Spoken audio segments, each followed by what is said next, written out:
여러분 안녕하세요. 찾아가는 새벽기도 시카고 예수사랑교회 조선영 목사입니다. 오늘도 변함없는 주님의 은혜와 평강이 저와 여러분의 삶의 종일 풍성하기를 기도합니다. 오늘 말씀은 열왕기상 16장 29절에서 33절까지 말씀입니다. 제가 읽어드리지요. 유다의 아사왕 제38년에 오므리의 아들 아합이 이스라엘의 왕이 되어서 사마리아에서 이스라엘을 22해 동안 다스렸다. 오므리의 아들 아합은 그 이전에 있던 왕들보다 더 심하게 주님께서 보시기에 악한 일을 하였다. 그는 느밧의 아들 여로보암의 죄를 따라가는 정도가 아니라 오히려 더 앞질렀다. 그는 시돈 왕 엣바알의 딸인 이세벨을 아내로 삼았으며 더 나아가서 바알을 섬기고 예배하였다. 또 그는 사마리아에 세운 바알의 신전에다가 바알을 섬기는 제단을 세우고 아세라 목상도 만들어 세웠다. 그래서 그는 그 이전의 이스라엘 왕들보다 더 심하게 주 이스라엘의 하나님을 진노하시게 하였다. 아멘.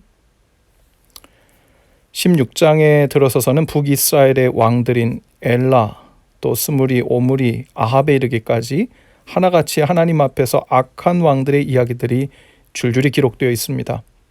안타까운 일은 그들이 하나님 앞에서 지은 죄들에 대한 심판을 그들 스스로 서로에게 하고 있었다는 거예요. 엘라 왕은 자신의 군대를 지휘하던 시므리 장군으로부터 배반을 당하여 죽고 맙니다. 또 그렇게 왕이 된 시므리는 단 7일 만에 오므리에게 또 죽임을 당하죠. 그들 나름대로는 자신의 권세욕을 따라 왕을 살해하고 자신이 왕권을 쥐게 되었다고 생각했는지 모르지만 큰 그림으로 보았을 때 그들은 그저 자신의 손으로 하나님의 심판자 역할을 했으며 또 그들 자신도 심판을 받는 그런 안타깝고 어리석은 삶을 살았을 뿐이죠. 그런데 오늘 본문 19절부터는 특별히 많은 분량을 들어 소개되고 있는 왕이 있습니다. 바로 오므리 왕의 아들 아합입니다. 아합은 그 이전에 있던 왕들보다 더 심하게 주님께서 보시기에 악하게 행했다고 했어요. 악한 일을 담대하게 행하는 데는 그들의 선조들보다 간이 더 컸다는 것이죠. 얼마나 죄를 담대하게 짓는지 그는 느밧의 아들 여로보암의 죄를 따라가는 정도가 아니라 오히려 더 앞질렀다고 했습니다. 그는 시돈 왕 엣바알의 딸인 이세벨을 아내로 삼았고 더 나아가 바알을 섬기고 대놓고 예배했습니다. 아합은 왜 이렇게 더욱더 하나님 앞에서 더욱 극심한 죄의 길을 가게 되었을까요? 물론 그 자신의 성품과 죄에 대한 취약함 그리고 그의 선택이 들어가 있는 부분이겠지만 그 아합의 아버지 그리고 그의 선대 왕들 그리고 그 위의 왕들이 모두 하나님을 떠나 죄의 길을 걸으며 살고 있었던 것을 어렸을 때부터 듣고 보고 하면서 너무도 당연시 여기며 살았던 것이 아합으로 하여금 죄에 대한 감각을 무디게 만들었던 데 영향을 주지 않았을까 생각해 봐요. 거기에 더하여 아합이 더욱 악한 왕이 된 것은 바알을 숭배하는 그의 아내 이세벨의 영향도 컸을 것입니다. 그녀는 엣바알의 딸이었고 엣바알은 시돈의 왕이었습니다. 원래 바알의 제사장이었던 엣바알은 시돈의 왕 펠레스를 죽인 후에 왕위에 오른 사람입니다. 그의 이름 엣바알의 뜻은 바알과 함께하는 자라는 뜻이에요. 그는 바알에게 헌신한 열정적인 바알 신 숭배자였고 그러한 강한 이교적 배경을 갖고 있었던 왕의 공주로 자란 이 이세벨은 성경에서 가장 이교적이고 잔인한 성격을 가진 여성으로 묘사되고 있죠. 그렇잖아도 하나님 앞에서 우상 숭배와 악한 짓을 일삼던 아버지를 보며 자랐던 이 아합이 바알 제사장의 딸이었던 이세벨을 아내로 삼아 가까이에서 영향을 계속 받았던 것이죠. 남편과 아내는 서로에게 깊은 영향을 끼칠 수밖에 없죠. 그래서 하나님께서는 이스라엘 백성들에게 이방신을 섬기는 이방 여인들을 아내로 삼지 말라고 했던 것입니다. 바알과 함께한 자와 함께 살면 바알과 함께 살며 영향을 받듯 하나님과 함께 하는 자들을 가까이 하면 하나님과 함께 하는 자로 영향을 받게 되어 있죠. 그런 의미에서 우리도 그냥 사는 것이 아니죠. 우리는 모두 어떤 관계 속에서 살게 됩니다. 나도 모르게 가장 가까운 사람들에게 영향을 주며 받으며 살고 있죠. 배우자로서, 부모로서, 직장 동료로서, 친구로서 우리는 모두 영향을 주고받습니다. 가까운 사이일수록 좋은 영향이든 안 좋은 영향이든 더욱 많이 주고받죠. 많은 사람들이 하는 착각 중에 이런 것이 있어요. 나는 그렇게 거룩한 사람도 아니지만 또 그렇게 나쁜 사람도 아니고 내가 그렇게 열심히 하나님을 믿는 것도 아니지만 그렇다고 우상 숭배하는 것도 아니니까 내가 어떤 나쁜 영향을 주고 살고 있다고 생각하지 않아.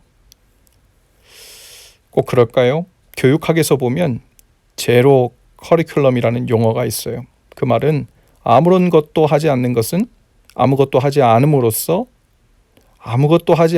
주는 어떤 교육적 효과가 있다는 거예요. 그래서 그것도 일종의 커리큘럼이라는 거죠.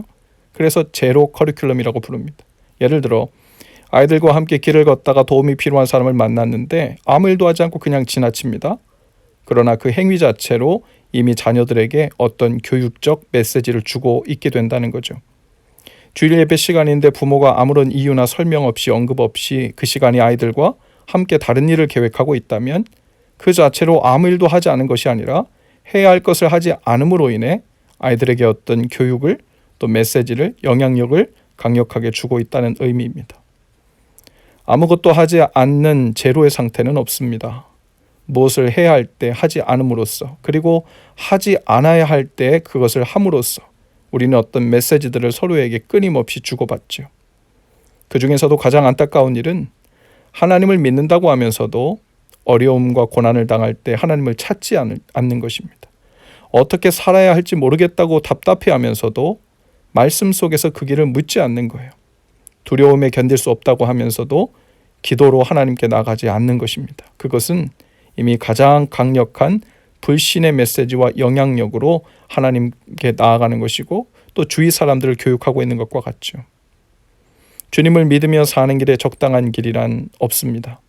어떤 행동이든지 그것이 주님을 신뢰하는 쪽으로 작용을 하는 것이 아니라면 주님을 인정하지 않는 쪽으로 작용을 합니다. 그래서 믿음 생활은 표대를 향하여 계속해서 달려가는 달리기와 같다고 성경은 말하죠. 우리는 혼자 달리는 사람들이 아닙니다. 가장 가까운 가족부터 시작하여 믿음의 공동체 식구들, 또 아직 예수님을 모르는 사람들 사이에서 보이지 않는 메시지를 입술로 때로는 행동으로 끊임없이 내뿜으며 살고 있죠. 그리스도로 옷 입고 살고 있다는, 그리고 그리스도를 품었으니 그리스도의 향기를 풍기는 삶이 될 수 있기를 축복합니다. 그 향기가 진하고 강력하면 아무리 아합과 같은 그늘 밑에서 자라온 사람들도 우리들의 강한 믿음의 향기, 평안의 향기, 사랑의 향기에 취해 그 인생길을 돌리게 되는 은혜와 복이 있을 줄로 믿습니다. 오늘도 그 사명으로 힘써 달려가시는 날 되실 수 있기를 주님의 이름으로 축복합니다. 기도합시다. 주님, 죄의 영향력에 이끌리지 않고 사랑과 소망과 또 믿음의 영향력 안에 사람들을 인도하고 품어낼 수 있는 삶을 살게 하옵소서. 오늘도 우리와 가깝게 붙여두신 많은 사람들과 사이에 맡겨두신 그 영향력의 사명을 잘 감당하며 사는 날 되도록 인도해 주옵소서. 설사 아합 같은 사람을 만나도 이세벨 같은 사람도 그 사랑의 강력한 품 안에 스며들게 하는 삶을 살게 하옵소서. 예수님 이름으로 기도합니다. 아멘. 여러분 오늘도 예수 사랑으로 화이팅입니다. 내일 아침에 다시 찾아뵙지요.